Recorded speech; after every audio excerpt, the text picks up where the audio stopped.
across the world. Some Zimbabweans living in diaspora have started investing home as they prepare to return home for retirement, while some invest to secure assets to raise funds. Columbus Mavunga has this report from Harare. Gift Chawasarira is a Zimbabwean who for the past 24 years lives and works in South Africa's financial sector. He says he wants to expand his business ventures in Zimbabwe. I came here to develop my country. I had fears, but those fears have been negated through the policies that the government has put in place, like the Victoria Stock Exchange where we are listing. That protects my money.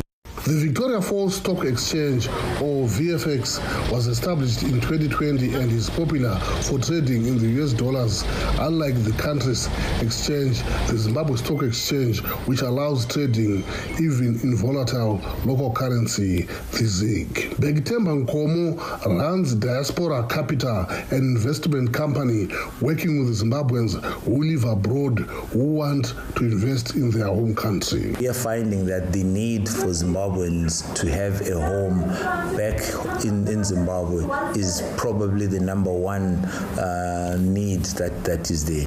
That's not all they want, says Nkomo. Zimbabweans of the diaspora are looking for safe investments. We've seen value erosion 3-4 times in our generation, and we have found a way that answers that question to say, what is it that I can invest in that's not going to lose value? And it's the same old thing that our great-great-grandfathers did many, many years ago, and it is investing in cattle. We have found a way for people to invest in cattle on a short-term basis, on a medium to long-term basis, and that way we are able to preserve value, we are able to grow value. And even if there's currency changes, even if there's devaluation, the value of the cattle stays the same.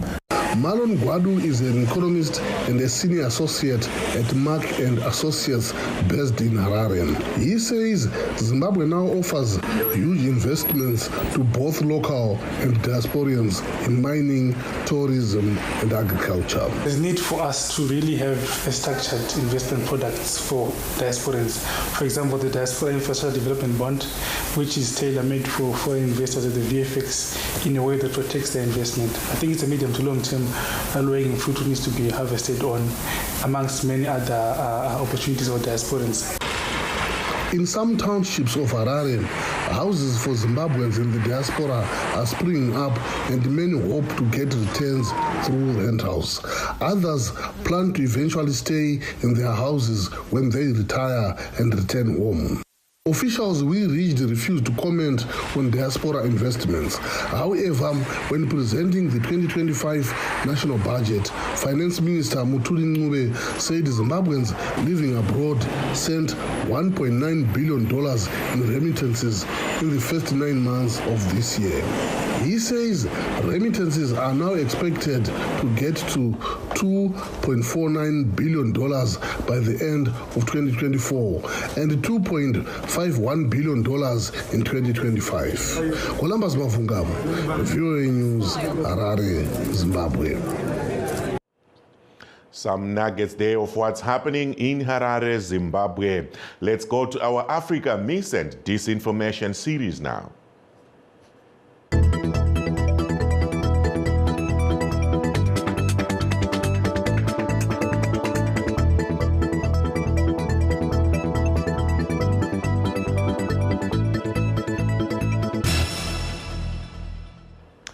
Cameroonians will head to the polls next year to elect a president for another 7-year term. Previous elections in the Central African nation were marred by misinformation that fueled chaos on social media platforms. Now, journalists and media professionals say they are taking preemptive measures to prevent a repeat of these issues. Njodzeka Danatu reports from Cameroon. Ambo Vanessa Lizzie, a social media content creator in Buea, was browsing through social media when news popped up that falsely reported that Cameroon's 91-year-old president, Paul Biya, had died. Vanessa Lizzie suspected the news to be fake, but the president was out of the country and the government didn't release a statement denying the rumor until after a month following official visit to China. But the news had already gone viral. In as much as we want change, I will not wish anybody dead. The rumor, it turns out, was started by an anti-separatist group working to establish an autonomous English-speaking region in Cameroon.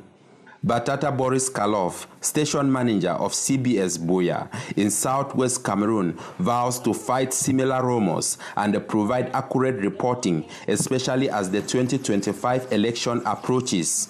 He says he spent over 5 years fact-checking reports. Jude Mbaku, the editor-in-chief of DMR TV Buea, is a leading fact-checker in the region.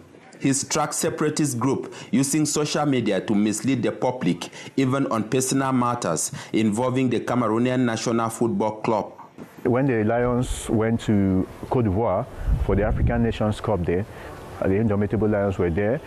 Rumor peddlers had it that J. Clinton had resigned from the squad. And those who propagated this more were the separatist fighters, because this was not done as a matter of a mistaken thing.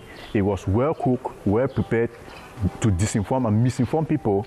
Karlov says combating disinformation is more difficult due to limited funding, security risk, and restricted access to information.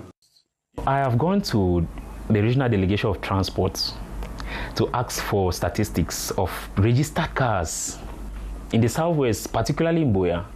And I was told to go and stand on the road to start counting the cars myself. Journalism experts are urging fact-checkers to keep fighting disinformation and practicing responsible reporting. You have to keep pushing for laws that will guarantee for access to information. In Cameroon, the Constitution provides for that, but we do not yet have access to information acts. And just like elsewhere around the world, journalists here say social media is the primary source of disinformation in Cameroon. Njozeka Danhatu, VOA News, Buea, Cameroon. Amid violence in Mexico and uncertainty over President-elect Donald Trump's immigration policies, some migrants say they are considering returning to the countries they've fled. Reuters' Gillian Kitchener has this report. As Donald Trump's incoming administration plans strict measures for the U.S. southern border, migrants waiting in Mexico for appointments to seek asylum face a difficult decision. Do they press ahead with diminished odds of entering the United States after Trump takes office? Or do they go back to a place they were so desperate to leave? The answer is not an easy one. Juledi Moreno, who traveled to Mexico from Venezuela, recently told Reuters it may not be worth waiting in Mexico for a chance at life in the U.S. I cry every day. I want to go back to my country. I don't want to stay here anymore. I suffer a lot. Men treat us badly and it's hard. They sometimes mistreat us. Sometimes people die. There is a lot of sexual abuse. Women are mistreated because they don't have money. It's horrible. This is horrible. Violence in Mexico weighs heavily on any decision. Organized crime has established extensive human trafficking networks across Mexico, making the journey north through the country that much more treacherous. Jorgelis Maldonado has also traveled from Venezuela. It's very dangerous. Many things have happened. There's women and a lot of children who are suffering. A Venezuelan official said between 50 and 100 compatriots request what is called voluntary return each week from Mexico, either covering costs themselves or with state assistance. This man said, "This is too much. We have wounds on our feet," and added that he longs for his home country. Sources told Reuters Trump is expected to take a slew of executive actions on his first day in office. which would give federal immigration officers more latitude to arrest people with no criminal records and surge troops to the U.S.-Mexico border. While the uncertainty of what's to come after January 20th has discouraged some, this northbound migrant caravan is speeding up ahead of Trump's inauguration. God is good, one migrant told Reuters, adding, quote, "If it is his will, then we will get there and pass through, as they say, the big door." Now let's take a short break. Please stay tuned. We will be right back. In times of change, when the world seems uncertain and what we hear doesn't reflect what we see, we seek the truth. When we are told only part of the story, we lose trust. In moments of crisis, our dreams, hopes, and wishes for a better tomorrow depends on a free press. At Voice of America, we bring you the stories that people take risks to see. We connect the world and unite it with truth. At Voice of America, we show you the whole picture. For those that have just joined us, please note that we are streaming live on our Facebook pages, VOA Shona, VOA Studio 7, and VOA Ndebele. We are also live on YouTube, VOA Zimbabwe.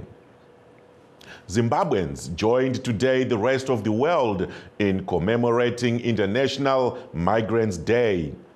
Zimbabweans are grappled with issues relating to xenophobia and regularizing their stay in neighboring countries and abroad. On December 18, 1990, the United Nations General Assembly adopted a resolution on the International Convention on the Protection of the Rights of all Migrant Workers and Members of Their Families.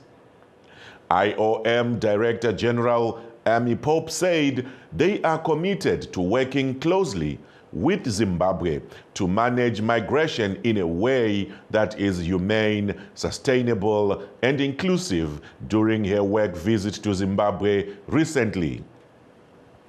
And now to discuss this, we are joined by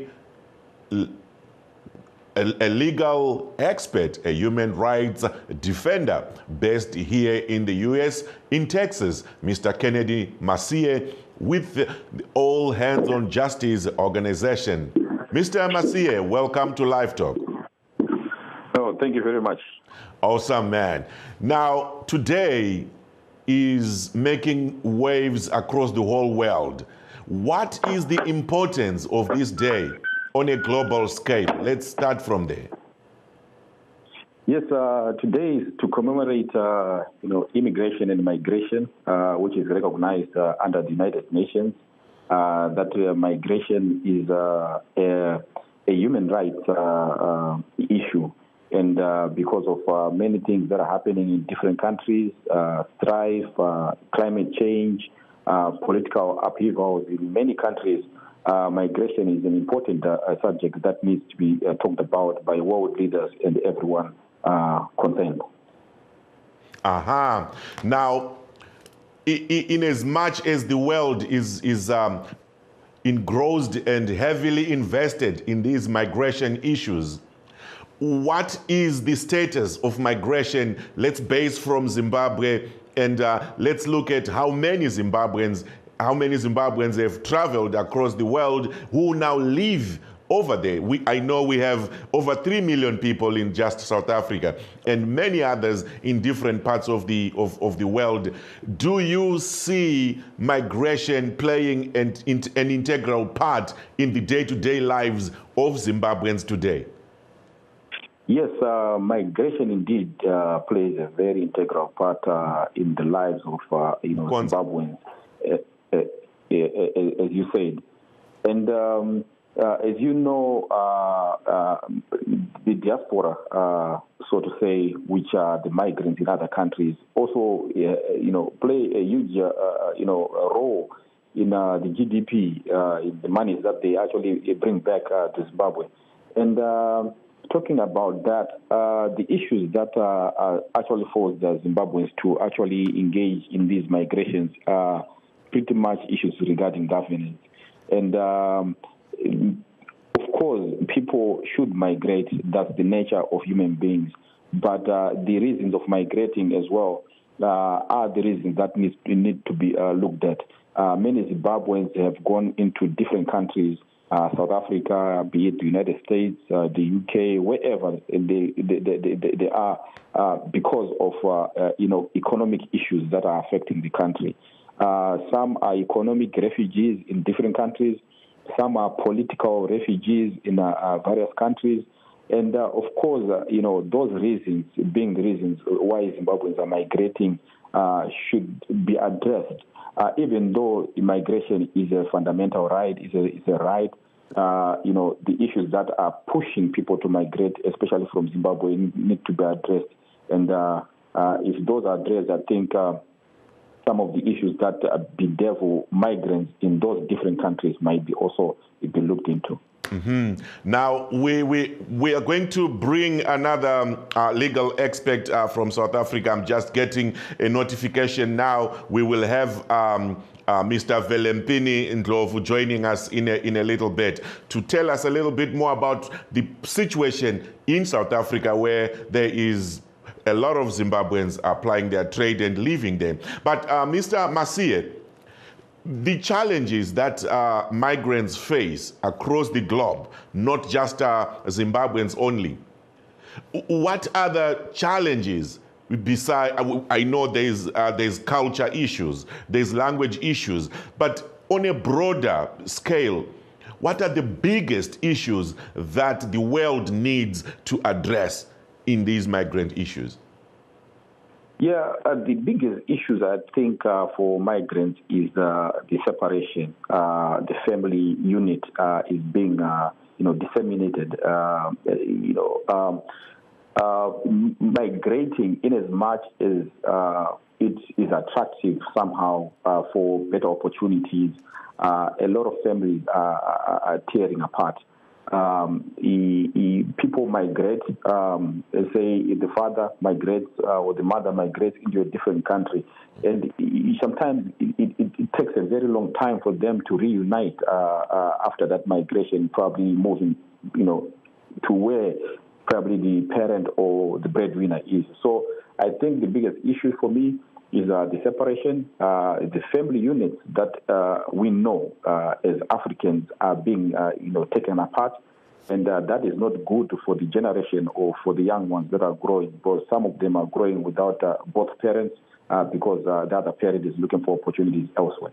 Mm-hmm. We will come back to you, Mr. Masie. We are now joined by another legal mind, an immigration lawyer and defender in his own rights based in South Africa, Mr. Velempini Ndlovu. Yebo Ndlovu, unjani? Aye, tinasi right. Akositshele baba, what is the status of migration in South Africa? Today the whole world over is commemorating International Migration Day, but Zimbabweans in South Africa make a lot of noise. We hear a lot of things. What's the general status of things there? The things here are tough for immigrants in South Africa nowadays, because what's happened is the economy of South Africa is also not doing that well. So it's not doing as well as it used to.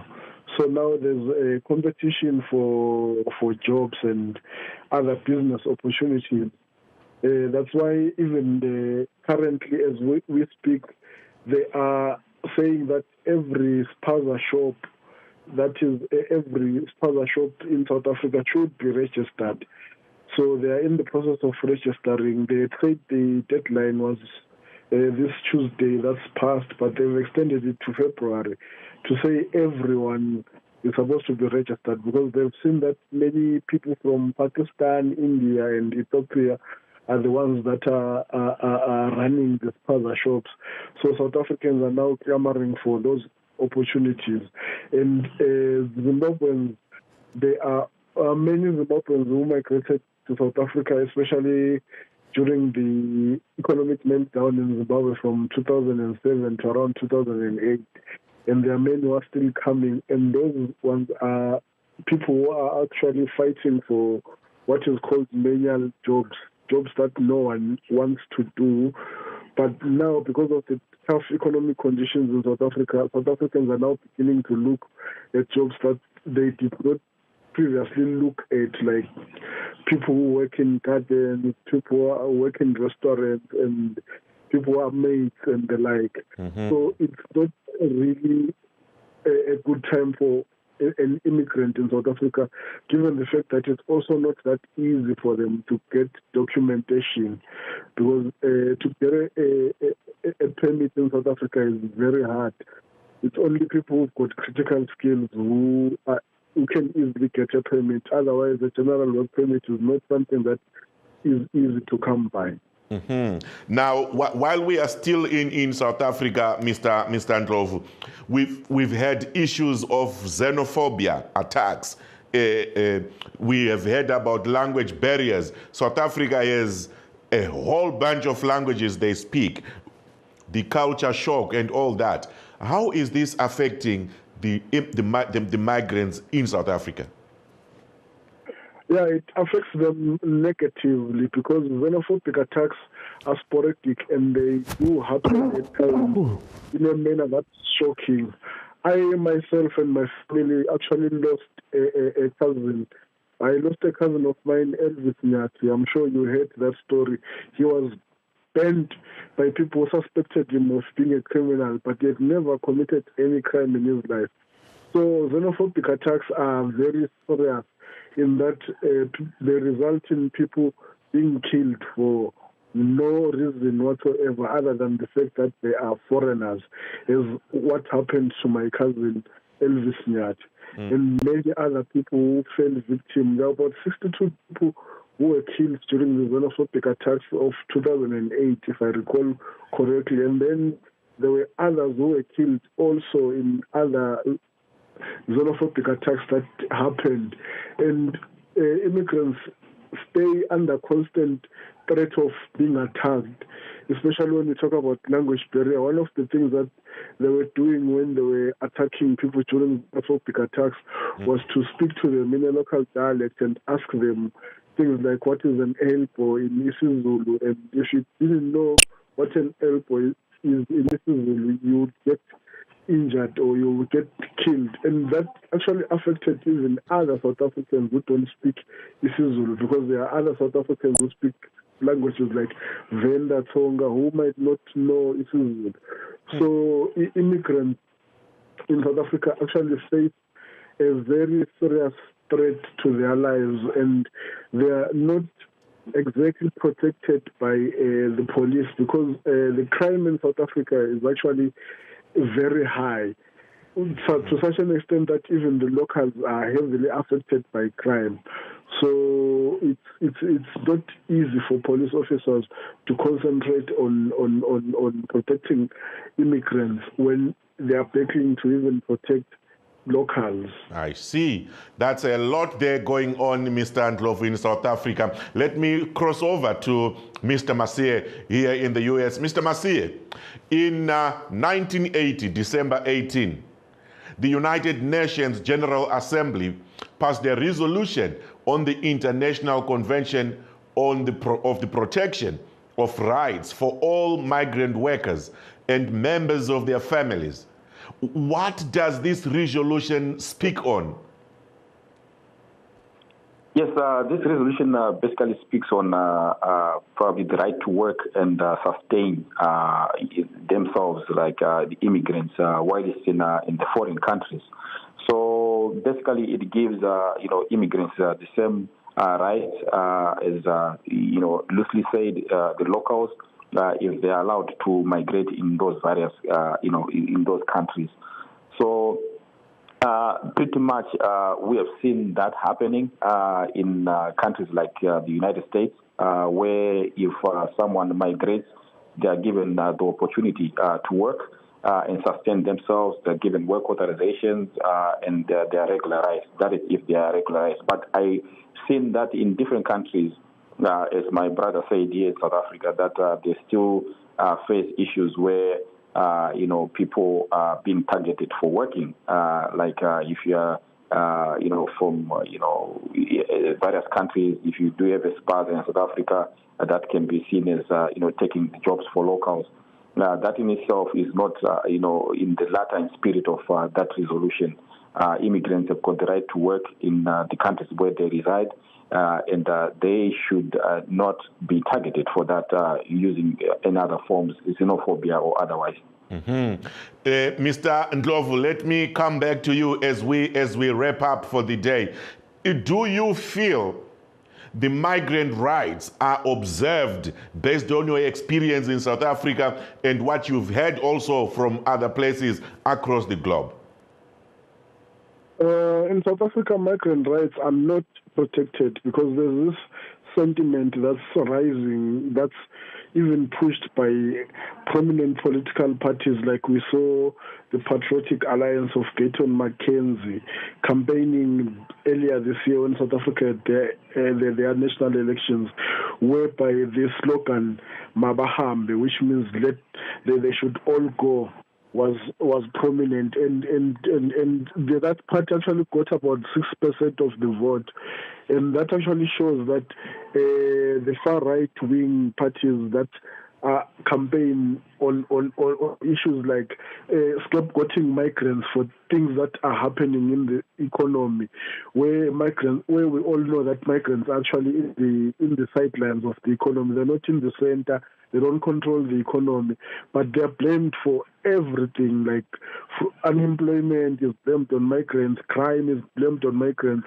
Even though the statistics that show people who are in prison show that the majority of the people who are in prison are actually South Africans. More than 92% of the people that are in prison are local South Africans. So it can't be true that migrants are actually the ones driving the crime rate to the levels that the crime rate is in South Africa. So I don't feel like talking to people around and talking to migrants and seeing the sentiments, because what has happened is even the ANC has actually lost support, but they have now turned against migrants. They are now saying that maybe their stance of supporting migrants because the ANC used to fight from neighboring countries when it was fighting apartheid. So wow. And they're now saying that Mr. Ndlovu are to blame. Yes.